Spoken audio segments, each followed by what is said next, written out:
జై శ్రీమన్నారాయణ. మనకు ద్వారం పైన వెంటిలేటర్ తప్పనిసరిగా ఉండాలా, అవసరం లేదు. చాలామంది చెప్తూ ఉంటారు ఏసీ లాస్ అవుతుంది సార్ అంటారు. హాల్లో ఉండేటువంటి తూర్పుత్రాల ద్వారాలపైన మనం ఈ విధంగా వెంటిలేటర్లు అనేది ఏర్పాటు చేస్తుంటే తీసేస్తున్నారు.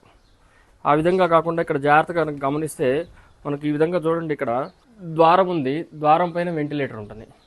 అంటే పైన భాగంలో మధ్యలో వెంటిలేటర్కి ద్వారానికి మధ్యలో గ్యాప్ ఉంటుంది అనమాట. ఆ ఇమేజ్లో కూడా మనం చూడొచ్చు, ద్వారానికి వెంటిలేటర్కి మధ్యలో గ్యాప్ ఉంటుంది. అక్కడ మనకు ఉండేటువంటి దిక్కు ప్రకారంగా మనకు గజలక్ష్మిని ఏర్పాటు చేసుకుంటూ ఉంటాం. కాబట్టి ద్వారాలపైన వెంటిలేటర్లు అనేది ముఖ్యంగా తూర్పు ఉత్తరాల ద్వారాలపైన వెంటిలేటర్లు తప్పనిసరిగా ఉండాలి.